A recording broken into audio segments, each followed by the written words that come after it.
que nos indica que estamos frente a una lesión realizar diagnósticos diferenciales, ¿no? ¿Qué podría hacer aparte de lo que uno puede pensar? Bueno, primero tenemos que tener en cuenta ciertas consideraciones método-funcionales. Como les decía al inicio, constituye la parte interna de la energía. Doctora, usted apaga la luz para que pueda ver. Gracias. Entonces, esa es la zona de la región yugal, lo que marca el puntero.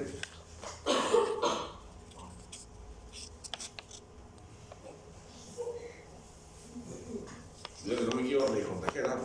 He demostrado que si uno se baña estando enfermo, es peor. Yo sabía.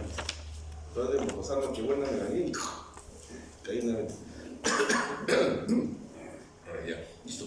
Entonces, región yugal, parte interna de lo que nosotros conocemos mejillas, que en la zona anatómica se conoce como región geniana. Una parte, ¿no? Un gran porcentaje de la región geniana, ¿no?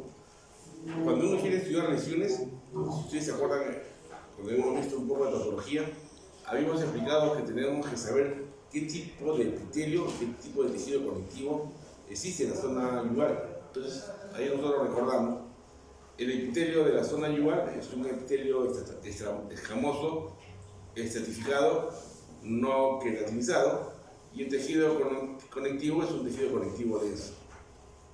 ¿Qué región anatómica o qué parte importante anatómica debemos recordar nosotros como cirujano dentista? Un pliegue mucoso, ¿no? Ese pliegue mucoso que está marcado en el puntero se conoce con el nombre de carúncula. Y la carúncula viene a ser la desembocadura del conducto de la glándula salival primaria que tenemos nosotros, la más importante, la más grande, la que pesa más, la que tiene una producción exclusivamente serosa, que comienza con P, que es la parótida, ¿no? Y su conducto excretor, que es el conducto de Steno. Solamente en examen de anatomía siempre me preguntan, ¿no? Y diga usted qué músculo perfora el conducto de Steno para ingresar a la boca. ¿Qué músculo, doctora Sofía Isabel? ¿Qué músculo perfora? A no ser que estamos rodeados de alienígenas, ¿no? Que hemos tenido clases una semana y ya se olvidaron. ¿Qué músculo, doctora Alberto? Bucinador. El bucinador, ¿no? Entonces ya sabemos que Sofía Isabel posiblemente puede ser alienígena, ¿no? ¿Y para qué nos sirve ustedes que están llevando cirugía? María Fe. ¿Para qué te sirve conocer tú que está la carúncula de Steno ahí? En cirugía bucal, al cirujano dentista le sirve bastante. ¿Por qué? Porque es un punto anatómico de referencia para colocar anestesia troncular a bucal largo. Cuando viene el quinto 3, ¿no? Y va a ingresar a la zona de competencia del cirujano dentista, se divide en 3, ¿no es verdad? Bucal largo, lingual y el dentario inferior. El bucal largo a veces se desprende un poco más arriba. Y por eso cuando colocamos anestesia troncular, justo cuando vamos a hacer el procedimiento de la sintemotomía, en la zona anterior, en la zona vestibular de los dientes inferiores, el paciente dice, ¡ay, me duele! ¿Qué ha pasado? Probablemente no hemos bloqueado muy bien el nervio bucal largo. Para lo cual muchos ponen al fondo del surco. Pero cuando tú no quieres poner al fondo del surco, no quieres bloquear netamente y completamente el bucal largo, agarras la carúncula de Steno, 1 centímetro por debajo y detrás, paralelo al plano cruzal, introduces la aguja y depositas como máximo 1/4 de cartucho de anestesia. Y con esto estás bloqueando, ¿no?, al nervio bucal largo. ¿Qué más? De cómo son sus límites. Anterior, tiene los labios, en el superior, el surco vestibular superior, en el inferior, el surco vestibular inferior, en el posterior, borde anterior de la rama ascendente, y el espesor va a depender de la cantidad de tejido adiposo, ¿no? Ahora que está de moda hacerse las bichectomías, muchos van a tener hundidos, ¿no?, la zona de las mejillas. En cambio en niños es convexo, en cambio en adultos, ¿no?, es cóncavo. Al momento de realizar el examen clínico, ¿qué vamos a encontrar? Bueno, una mucosa lisa, rosada, húmeda y la carúncula estéril. Y la red vascular marcada, bueno, pues en algunos pacientes lo notamos, en otros no. Pero vamos a encontrar ciertos cambios que no se consideran patologías, sino variaciones de lo normal. Una variación de lo normal es encontrar unas glándulas sebáceas ectópicas, que reciben el nombre de gránulos de Fordyce. Que no solamente lo podemos encontrar en la zona yugal, a veces también se pueden encontrar en el labio, en el berbeñón y otras en las partes genitales, ¿no?, sobre todo masculinos. Son glándulas sebáceas ectópicas. ¿Y cómo lo visualizamos? Qué mal la fotografía.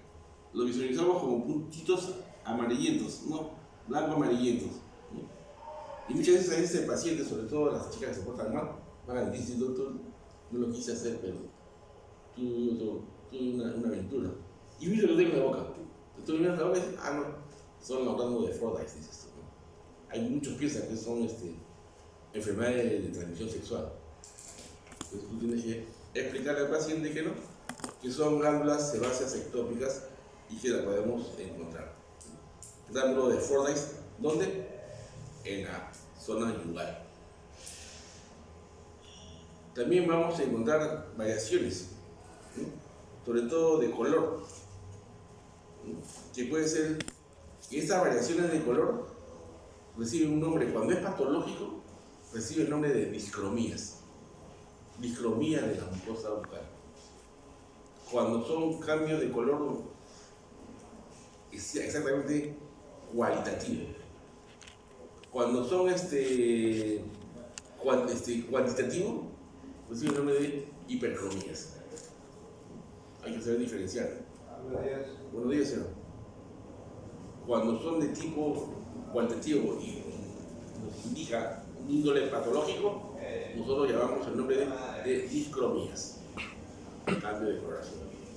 Pero cuando este cambio de coloración se debe a una cuestión racial, luego podemos nosotros decir el nombre de una hipercromía.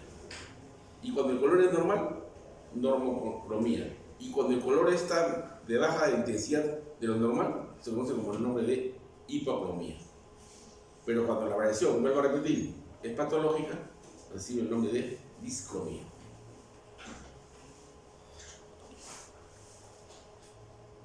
Bueno, hay una pigmentación pardo castaña, ¿no? A veces hay personas de raza negra, de raza mestiza, ¿no?, más pegados a los negros, que cuando encuentran sobre todo su encía, van al cirujano dentista para que le haga un film, ¿no?, le pase la fresa y le quite el color.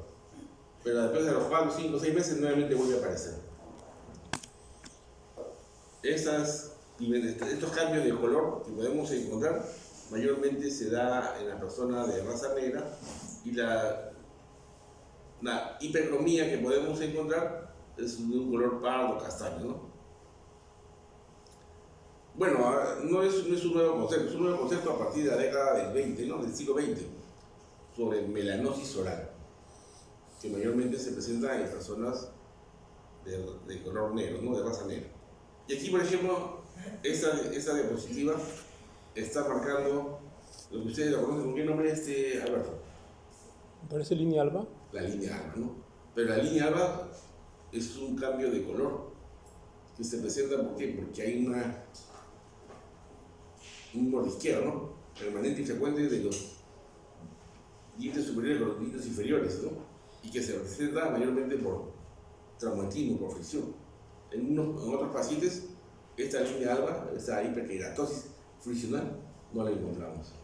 Habrá que explicarle al paciente también que esta hiperkeratosis friccional no es nada patológico y que es común y que se debe encontrar en ciertos pacientes. Bueno, Cuando hablamos de discromías o cambio de color, ¿no?, en la mucosa bucal y sobre todo en la zona yugal, porque también lo podemos encontrar en los labios, en la lengua, en el paladar, ¿no? Hay que saber que por qué cambia de color la mucosa. La mucosa puede cambiar de color por la presencia de un cuerpo extraño. La mucosa puede cambiar de color por, existe alteraciones en el epitelio.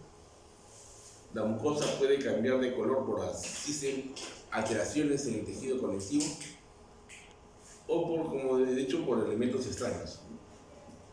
Por estas tres cosas, la mucosa bucal puede cambiar de color. Elementos extraños, alteraciones epiteliales o alteraciones en el tejido conectivo. Por ejemplo, si ustedes se van a El Salvador, aunque bueno, Bukele a todos los han metido a la cárcel, los maratuchas, cuando mataban a su padre, a su madre, a un familiar, y subían de categoría, se tatuaban los labios. Buenos días. ¿Cómo estás, fotoponía? Y entonces es un cambio de color por pigmentos extraños, ¿no? Y entonces, esta mucosa yugal, ¿por qué puede cambiar de color? Por fricción, ¿no?, presión, por traumatismo, por calor, por tabaco, sobre todo el tabaco masticable, ¿no?, el rapé, el alcohol y la coca. Yo soy convencido que faltan muchos estudios de, por ejemplo, en las comunidades campesinas, realizar qué cambios existen en la mucosa yugal de aquellos pacientes que consumen coca, o aquellos pacientes que consumen coca con cal, y aquellos pacientes que no consumen.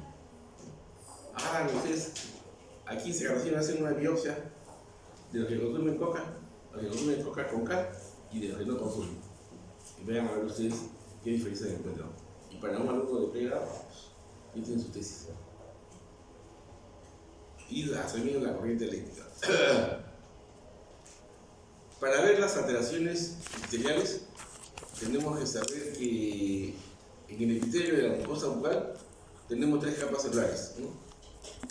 Las células basales, que son esas de acá, las que marca el puntero, las células en proceso de diferenciación, y número 3, las células ya diferenciadas y listas a exfoliarse.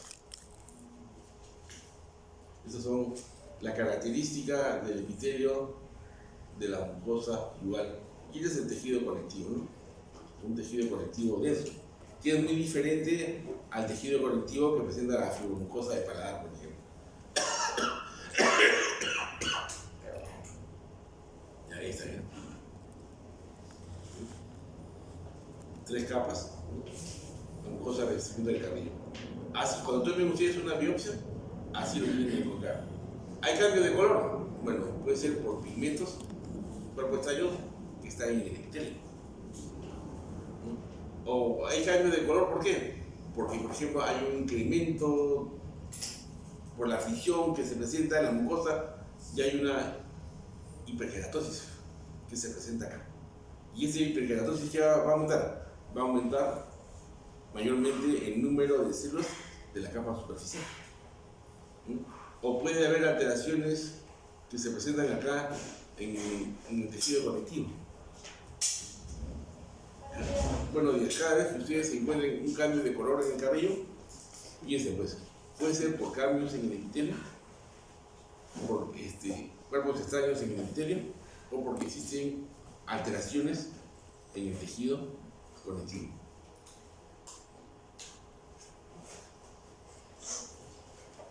Ahí está la línea alba. Es una línea blanca en la mucosa del carrillo por queratosis friccional funcional y que no requiere tratamiento, ¿no? A veces la fricción de baja intensidad pero constante puede producir, ¿no?, la producción de queratina. La primera alteración que vamos a encontrar en la zona yugal, la línea alba. Otro que podemos encontrar es el morticatium, ¿no? El morticatium bucal, el morticatium labium, ¿no? Que hay personas que les gusta morderse los labios o morderse la mucosa yugal. ¿No? ¿Y qué vamos a encontrar en estas zonas cuando se hace el estudio histopatológico? Zona de paraqueratosis o de queratosis funcional. Y como dice también, el tabaco también puede engrosar la mucosa por queratosis funcional. Falta la coca. ¿Qué podemos encontrar en la coca? ¿Y por qué digo la coca? No? Porque es algo muy utilizado en las comunidades campesinas acá de nuestro país. Entonces comenzamos con una de las primeras lesiones, que es una discromía, es una leucoplasia. Para la OMS, la leucoplasia sigue siendo una mancha blanca no desprendible al raspado o al rozamiento, y que clínicamente no puede confundirse con otra lesión, y que para la actualidad todavía sigue considerada como una lesión premaligna. La pregunta es, ¿qué es una lesión premaligna? Hay estudios donde dicen que el 7% de las lesiones blancas leucoplásicas se pueden convertir en una lesión premaligna. Tú como cirujano dentista en formación debes apuntar. ¿Existen lesiones premalignas en la cavidad bucal? Sí. La número 1, ¿cuál es? Y la más frecuente, la leucoplasia. Entonces anotas ahí, leucoplasia, una lesión premaligna. Y sobre todo, hay que tener en consideración qué hacer con ella cuando va a estar en contacto, por ejemplo, con una prótesis. ¿Qué tal si esta lesión blanca la encontramos en el reborde alveolar? Una paciente idéntica. Y este paciente idéntico, ustedes le van a confeccionar una prótesis. ¿Qué haremos? Le pondremos la prótesis y le diremos al paciente, hay que hacer el seguimiento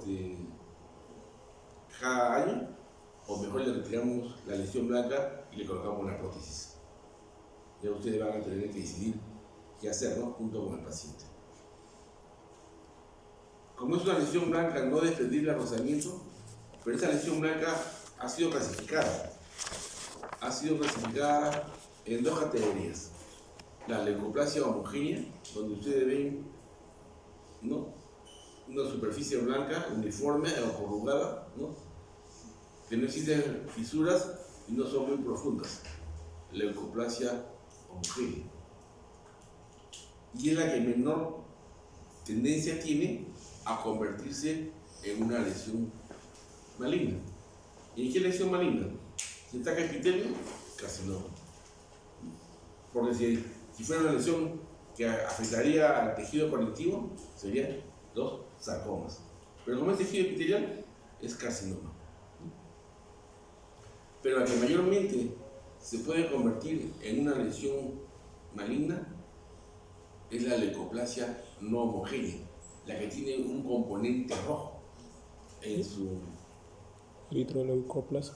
Es la eritroleucoplasia.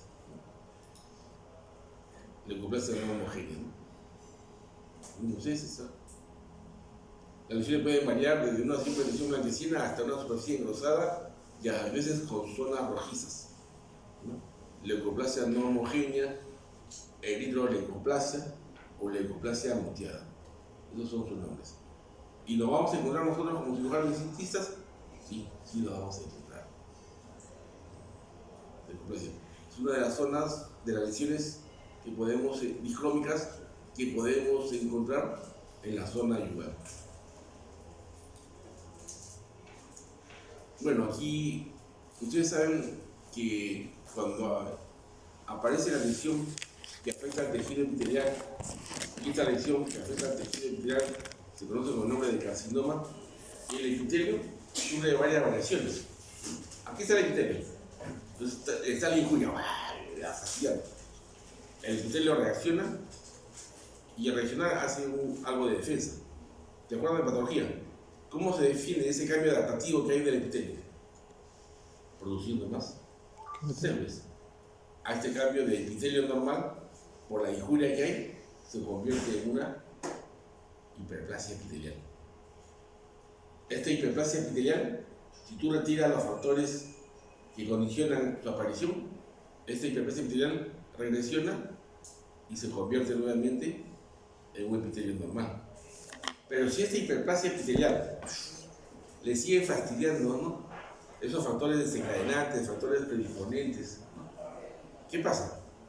Cambia la estructura del epitelio, y al cambiar su estructura del epitelio se produce un término histológico llamada displasia epitelial. En la displasia epitelial ya hay cambios notorios. Es un término histopatológico que le dice al médico cirujano, le dice, oh, mucho cuidado con esta lesión. Tiene que ser como la tóxica, controlarla al milímetro. ¿Por qué? Porque hay alteraciones en la estratificación, hay alteraciones en la queratinización, hay alteraciones en la reproducción celular. En la forma celular. ¿Ah? En la forma celular. Sí, y hay relaciones de volumen, núcleo, citoplasma, pero que no viene al caso. Pero sí acordarse diferentes formas de hemofismo celular, alteraciones en la queratinización, alteraciones en la estratificación. Las células que tienen que estar, por ejemplo, en la capa basal aparecen justo en el estrato córneo, algunas con núcleo, otras sin núcleo. A ese término histopatológico se conoce con nombre de displasia. Y la displasia está a un pasito de convertirse en carcinoma in situ. Y luego el carcinoma in situ se puede convertir en carcinoma invasor. Entonces, cada vez que ustedes van a retirar un tejido sano de la cavidad bucal, siempre es bueno realizar su estudio histopatológico.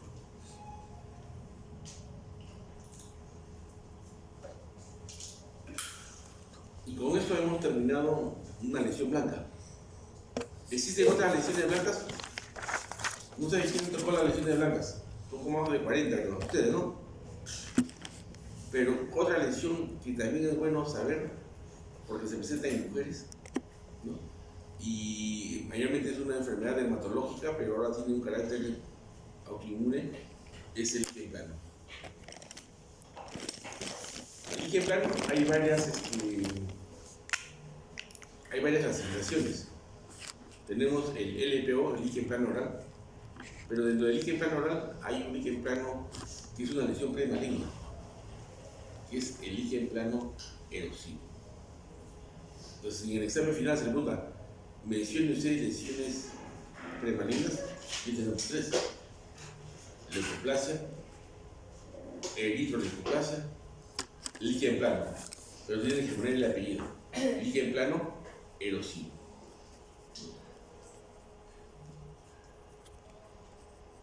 Al igual que la leucoplasia, no se desprende al rozamiento, pero lo que va a diferenciar es que tiene como un patrón reticular, lo que se presenta obviamente en la boca. Y ese patrón reticular forma ciertas estrías, son las estrías de Whitman,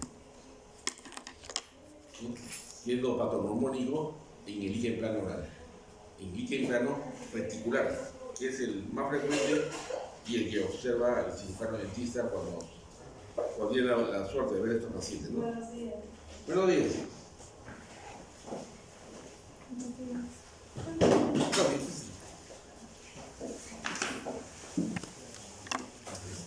Líquen plano oral. Otro cambio de color también, el leucoedema. Mayormente es una alteración que se presenta en pacientes de raza negra. Hay cierta predisposición racial. Ustedes van a ver la mucosa yugal como pliegues que se presentan de color blanquecino en la mucosa yugal, que se pueden desaparecer al momento que ustedes distienden, ya sea en el examen clínico de la mucosa yugal, pero no se desaparece al momento que ustedes raspan o frotan la lesión. Es el leucoedema. No se ve muy bien, pero aquí está esta zona de lesión blanca, mayormente en pacientes de raza negra. Y después tenemos la enfermedad de Carno. La enfermedad de Carno, también llamado neoesponjoso blanco. Tuve la oportunidad de ver a una mamá y a 2 hijitos en una universidad que tenían esas lesiones. Neoesponjoso blanco. Como dice la diapositiva, un trastorno hereditario asintomático de consistencia esponjosa, muchas veces puede ser bilateral y ahí simétrico, ¿no? Y aparece a partir de los 3, 4 años, 5 años, ¿no? Haciendo en este niño nevo, esponjoso, blanco o enfermedad de Kahn, que son las principales lesiones discrómicas de color blanco. De color blanco, son las principales lesiones que tú como cirujano dentista te puedes encontrar alguna vez en tu práctica privada. Vuelvo a repetir, ¿no? ¿Cuáles son? Leucoplasia, lichen plano, leucoedema, nevo esponjoso blanco. Pero hay una que es más frecuente, sobre todo en pacientes desnutridos, en pacientes debilitados, en pacientes que tienen alguna enfermedad de fondo. Candidiasis. La candidiasis, ¿no? Candidiasis o meningiasis. Que vuelvo a repetir, cada vez que ustedes tengan la mala suerte de ver un paciente que presenta candidiasis bucal, ustedes deben decir, la candidiasis bucal para el cirujano dentista en este siglo XXI es la enfermedad de la enfermedad. Así la debemos definir nosotros. ¿Qué es la candidiasis? La enfermedad de la enfermedad. ¿No? Ahí está. Candidiasis o meningiasis, ¿no? Hay varios tipos. Hay la pseudomembranosa, la eritematosa, la no sé cuánto y la que está asociada al VIH. Esta es una pseudomancha. Esa al momento que tú la frotas se desprende y deja una lesión eritematosa. Son lesiones nodulares o placas de color blanco, de consistencia suave o gelatinosa. Crece de forma centrífuga y en profundidad, de modo que al eliminarse deja una superficie rojiza, erosionada y dolorosa, ¿no? Está compuesta por hongos, restos gelatóxicos, células inflamatorias, células epiteliales, descamadas, bacterias y fibrinas. Bueno, pero lo más importante, lo que ustedes tienen que grabar en su disco duro es alguien que tenga candidiasis en boca, tiene alguna condición médica. Porque esa candidiasis en boca es el reflejo, ¿no? Hay muchos pacientes diabéticos, por ejemplo, que tienen candidiasis oral. Muchos pacientes con VIH tienen candidiasis oral. Pacientes inmunosupresores que tienen usan como inhaladores traumáticos, ¿no? Tienen candidiasis oral. Eso hay que tener mucho en cuenta, ¿no? Y con eso hemos terminado todas las lesiones más importantes, las lesiones blancas. Pero luego de las lesiones blancas tenemos lesiones, de acuerdo a la clasificación, lesiones secundarias. Y entre las lesiones secundarias tenemos las lesiones ulcerativas, ¿no?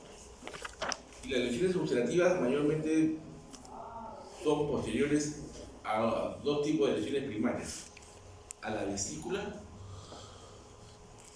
o a la ampolla, ¿no? Son las lesiones vesiculares o lesiones ampollares. Muchas de esas vesículas, esas ampollas, se rompen. ¿Por qué? Porque el paciente habla, el paciente se alimenta, el paciente pasa la lengua, el paciente se muerde. ¿Y qué se convierte? Se convierte en una lesión ulcerativa. Entonces, existen varias lesiones ulcerativas que es importante que tú como cirujano dentista conozcas. Entonces, ¿por qué se presenta una lesión ulcerativa? Aquí está una lesión ulcerativa. Una solución de continuidad. Se produce por una injuria directa, por ejemplo, el mordiscón del tóxico, o de la tóxica en tu labio. No creo que llegues a la mucosa igual, pero puede llegar. Te muerde, ¿no? O se puede producir por trastornos en el tejido conectivo, o se puede producir por la metástasis de lesiones tumorales. ¿Cuáles son las lesiones ulcerativas que mayormente podemos nosotros ver? Bueno, vamos a revisar. ¿Una hacia atrás?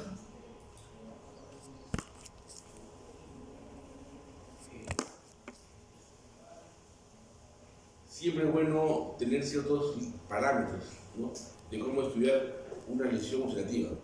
Uno, por ejemplo, ¿esta lesión ulcerativa es superficial o es profunda.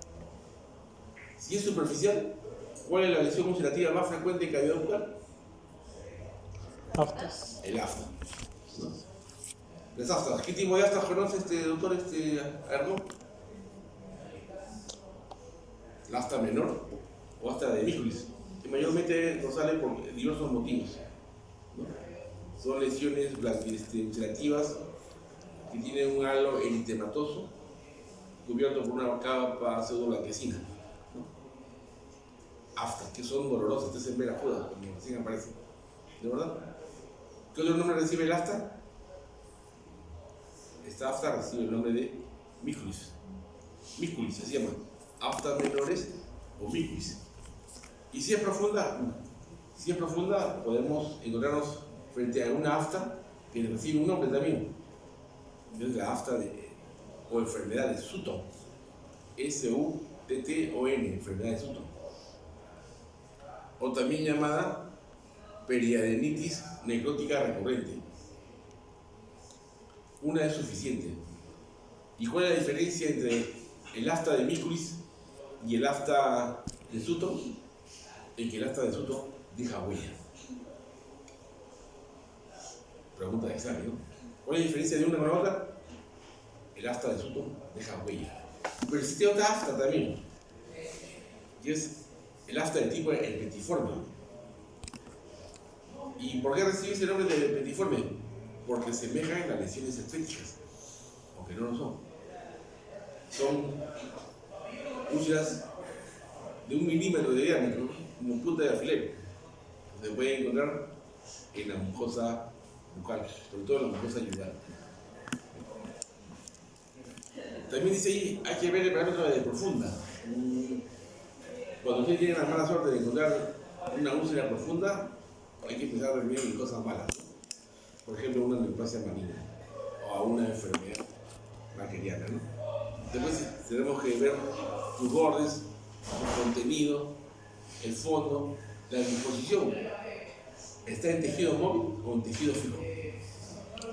Si está en tejido fijo, probablemente sea una lesión viral. Si está en tejido móvil, una reacción de defensa. Saber si es una lesión única o es una lesión múltiple, el número. Y sobre todo, si está asociado al dolor o no está asociado al dolor. Nada más. Ahí está, las lesiones ulcerativas más frecuentes que podemos encontrar. Lesiones herpéticas y lesiones aftosas.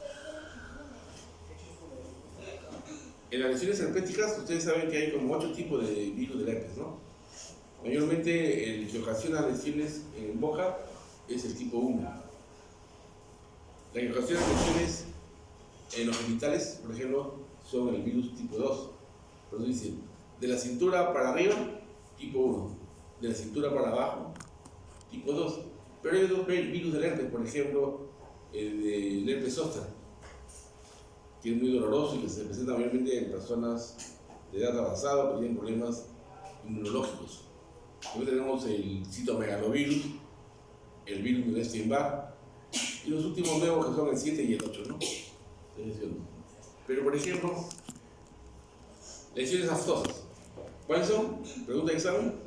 El afta menor o de Mikulicz, el afta mayor o de Sutton, el afta de tipo herpetiforme. ¿Y el afta pterigoide? El afta pterigoide es aquella afta que ya la hemos visto hace 2 clases que sale en el paladar de los lactantes. Cuando están dando, su mamá le está dando a lactar. Y el pezón del seno causa mucha presión en el paladar. Entonces la mamá cuando el niño llora porque quiere teta y se sorprende porque ve 2 lesiones en el límite del paladar duro y blando. ¡Ay! Se así. ¿Qué es esto? Y llaman al médico, el médico dice, no sabe, llama al dentista, le dice eso. Esa es la úlcera o afta pterigoide, que tiene un nombre propio, de venda, ¿no? La afta de venda. Eso lo hemos visto. O sea, y después también existe otra lesión ulcerativa muy frecuente en niños, que se da en la parte ventral de la lengua. ¿Recuerdan? El Riga Fedes, ¿no? La úlcera de Riga Fedes, ¿no?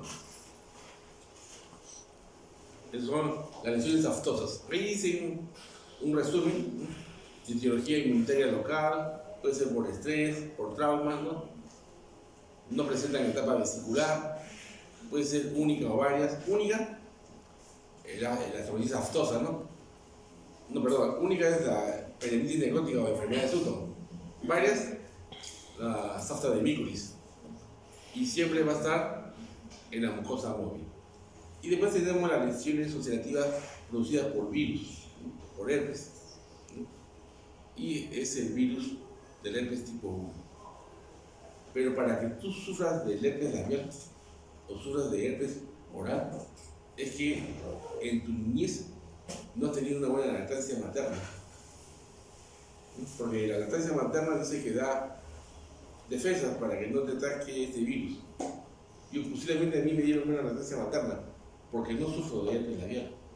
Para que tú sufres de herpes labial, has tenido que sufrir dos enfermedades en tu etapa niña: la gingivitis, estomatitis herpética primaria, o la faringotonsilitis herpética. Tú sufres de eso, ¿qué hace el virus del herpes? Luego hace la lesión, se va a descansar a los varios, ahí se queda. Cuando hay un factor desencadenante, por ejemplo, hay examen de queda 2 semanas, se despierta y va de frente a atacar al epitelio. Y se forma la vesícula, la ampolla, y se rompe. Esa es la... ¿A quién le tocó hablar sobre úlceras? A usted, ¿no? Ah, muy bien. Entonces, eso es lo que va a pasar, ¿no? Y hay factores desencadenantes, por ejemplo, hay examen, el sol, la presión solar, ¿no? La menstruación, el estrés. Hay síntomas prodrómicos, sí, no sé, me duele esta zona de acá, me pica, me duele, me arde, ¿no? Y se siente al paladar duro y encía, ¿no? Pero vuelvo a repetir, para que sufras de herpes labial, que es un herpes tipo secundario, es que en tu niñez has tenido que sufrir una faringotonsilitis herpética o una gingivitis herpética primaria, ¿no? Se llama gingivotomatitis herpética. Mira, estas son las aftas, ¿no? De Miculis. ¿Quién no lo ha sufrido? ¿No? Un halo eritematoso, una capa blanca pseudo blanquecina, ¿no? Cuando son más de 3, se conoce con el nombre de estomatitis aftosa. Yo tuve un cuadro de estomatitis aftosa cuando tenía cuerpo caribeño, ¿no? Llegué a pesar 72 kilos.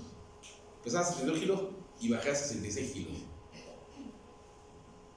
Y me llegué a contar 32. No podía comer. Vivía en Quito en esa época, ¿no? Trabajaba en puerquitos. 32 hasta una maravilla, todo alegre yo porque había bajado de peso sin querer queriendo. Cuando son más de 3, recibe el nombre de estomatitis aftosa. Cuando es 1 o 2, tienes un afta. Y están las lesiones ulcerativas, ¿no? Del herpes. Vuelvo a repetir, para que sufra de herpes labial, has tenido que tener una prima infección. Si no has tenido esa prima infección, no te puede dar, a no ser que te contagien en la etapa ya adulta. Hay casos reportados, ¿no? De parejas, ¿no? Posiblemente el hombre y la mujer se besaron cuando tenía la lesión herpética, el hombre y la mujer contagió a la pareja y la pareja debuta con qué? Con una gingivotomatitis herpética primaria. Se le echa las encías, le sale lesiones ulcerativas, no puede comer, fiebre, dolor, adenopatías. Pasa 10, 14 días, se sana, está muy bien, está tranquila. Dice, nos vamos a casar tal día. Le sale, se ponen al sol por el verano y salen las lesiones herpéticas, ¿no? El herpes labial siempre es un herpes labial de tipo secundario, no es primario, ¿no? Eso también lo deben apuntar ustedes. Ahí está. Esa es la famosa gingivotomatitis herpética primaria, mayormente en niños, ¿no? Afecta a la encía. Lo que el herpes, cuando es secundario ya no lo afecta. Múltiples lesiones, ¿no? Múltiples lesiones herpética, pero que afecta a la encía, ¿no? Lesiones ulcerativas. Entonces, entre las lesiones ulcerativas, ¿cuáles que tenemos? Las aftas y las lesiones herpéticas.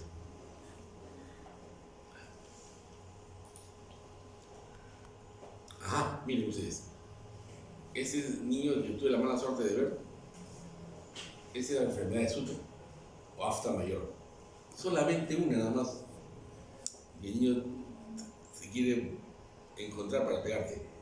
Y se estaba sanando de una y aparece la otra. ¿Cuál es la diferencia de esta con esta? Esta que deja huella, deja cicatriz, deja un pie cuando sana, ¿no? Pregunta que saben, ¿cuál es la gran diferencia entre una y la otra? Es que una deja huella, deja cicatriz. Y después tenemos las lesiones rojas y azules, que están mayormente implicadas en el componente vascular. Uy, bueno, hasta acá está nuestra penúltima clase.